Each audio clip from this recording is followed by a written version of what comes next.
The Tao of Self Confidence, episode 545. Welcome to the Tao of Self Confidence, where I share stories of amazing women who have discovered their inner journey to self confidence. Visit our website at thetaoofselfconfidence.com. Your inner journey to self confidence awaits. Well, hello, friend. Welcome to the Tao of Self-Confidence, where I share stories of amazing women who have discovered their inner journey to self-confidence. I'm your host today, Sheena Yap Chan, and today I have a phenomenal lady on the show today. She was in the Amazing Race Season 5. She won 3rd place, and I'm really excited to have her on and share her story with us today on self-confidence. So without further ado, I'm going to introduce you to Rona Tai. Rona, how are you today? Maybe you can fill in a little bit more by yourself to our listeners. Hi, Sheena. Yes, absolutely. My name is Rona Tai. I'm actually 35 years old and living in the Philippines. I am a body positive advocate and also a plus size model. And my day job, I basically am in the mortgage industry. So I'm a woman with different hats, shall I say. Awesome. Well, thanks for sharing that. And Rona, what's your cultural background? I'm actually full Filipino. Awesome. Well, thanks for sharing that. And what would be your favorite self-confidence quote? My favorite one actually is by Eleanor Roosevelt. It's called Well, it's basically, I have it here in my mirror, and it does say, no one can make you feel inferior without your consent. So basically, for me, what that means is that we're always in control. We always think that we don't have any choice. We always feel like we're not in control, but we are.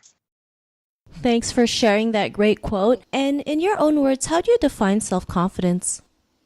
Self-confidence for me is basically just owning who you are and not worrying about what other people think of you. That's self-confidence to me. Thanks for sharing that. And that was a great definition. And what was your life like before your discovery of self-confidence? To be honest with you, ever since I was young, I've always been self-confident.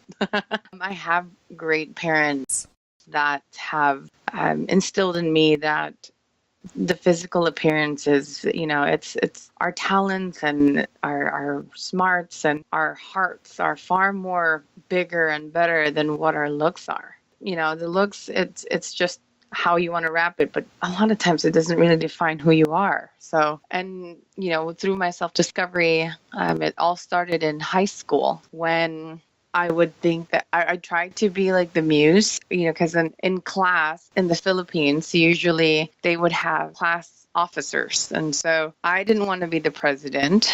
I've always wanted to be the muse, but they always assign me or vote me for as a sergeant at arms officer because I was built bigger than the usual. And with that being said, people would always make fun of my height, my build, and they would just say, "Oh, you're pretty, but you're big, so you can't join this beauty contest or whatnot." And I remember I've already stood up for myself because of what my parents have taught me, and I always tell those people, hey, that doesn't define who I am. Good for them if they want to join a beauty competition, but I do not allow any competition to define me. So yeah, I've self-confidence for me just became stronger and stronger when I started just sharing my daily life on social media. That's about 5 years ago, when I was just sharing everything that I go through, the workouts, what I eat. And that's when I started to see all these negative or comments from people that stereotypes women that are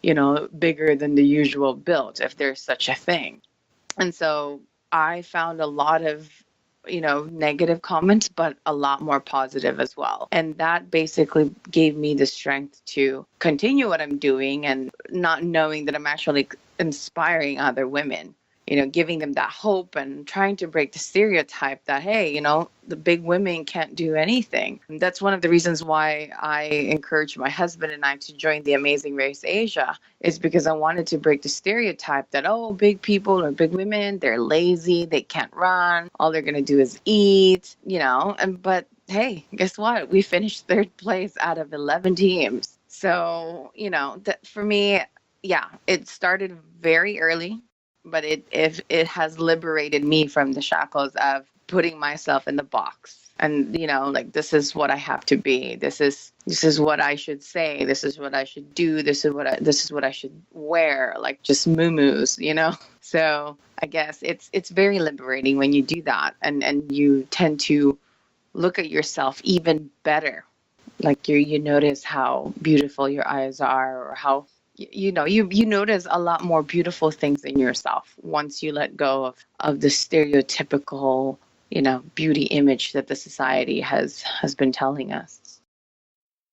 Thanks for sharing that. That's great that you're creating such a positive message, especially, in a country like the Philippines, where there is always sometimes, that one standard of beauty, like the size 0, the pearly white skin. And we have to, keep reminding ourselves and other women out there that their beauty is in many forms. And it's not always, like you mentioned, defined by your physical features, right? I mean, beauty has to come from within, and that's when, people can see, the true beauty that you have, right? Which is great that you're doing that, and just shows other women that, you are beautiful no matter what, and not let others define you. And, it's great that you're able to live your true life. And, I love the message that you have for joining Amazing Race, just breaking that stereotype, which is great, right? It's just proof that, you are capable of doing anything no matter what your body type is, right? If you can do it, you can just go ahead and do it and just show people, which I think is really great. And, to the woman who is listening to your episode, she might be in her own journey of self-confidence. What would be that one tip you would give to her?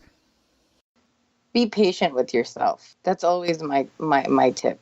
Because let's say, for example, you're in that journey. Well, so-and-so did it in 1 month, or so-and-so did it in 3 months. All of our paths are not going to be the same. So just do you. It's great to get inspiration from others, but don't ever compare yourself to them. You know what I mean? Because we will all have our highs and lows in different times and different seasons. So be patient. Just be patient when you're with yourself, and just once you get there, wow, you'll know how amazing it feels, how liberating it is. Thanks for sharing that great tip. And I know I have to remind myself from time to time about that too, especially in the world of social media. We see all these pictures and, people's lifestyle. We just have to remember, everyone, like you mentioned, your chapter 1 is not their chapter 20. And we just have to stay in our own lane and just, either be happy for people, or you just have to let go of that notion, right? So thanks for sharing that great tip. And Rona, if our listeners wanted to get to know a little bit more about you and what you do, is there any links or social media profiles we can connect with? Yeah, definitely. They can follow me on Instagram. I'm very active on that one. Heavily traffic. It's at Ronita. It's ROWNITA. So that's at Ronita. It's a very short name. And they can follow my journey, especially in my social media. One of the things I really try to show or showcase in my posts, or with my stories, or even my IGTV now, is you guys will even see me with no makeup. You guys will see me on my bad day, because I also want to break that stigma that the only thing that you have to post on social media are your highlight. It shouldn't be that way. Especially if you truly are trying to inspire and help and, give hope to those others, you really have to show your lows as well. So yeah, I hope you guys follow me, and we can chit chat there as well. If you have any questions or any situations that you guys feel like you need to share with me, or just need to vent out or listen to, I'll be more than happy to reply and hear you out. Thanks for sharing that. And to our listeners, if you want to connect with Rona, you can also head on over to the taoofselfconfidence.com and search for Rona's name. Her show notes will pop up along with everything else that we talked about. And I really just want to thank Rona today for taking the time to share her story and tips with us on self-confidence. So thank you so much, Rona. You're very welcome. It's my pleasure. Thanks again. And to our listeners, be on the lookout for another new episode of another amazing woman's journey to self-confidence. And we'll talk to you soon. Bye for now. Bye. Thank you for tuning in to another amazing episode of the Tao of Self-Confidence. Want to learn how you can use podcasting to market your business? Download your free report by visiting our website at thetaoofselfconfidence.com. Your inner journey to self-confidence awaits.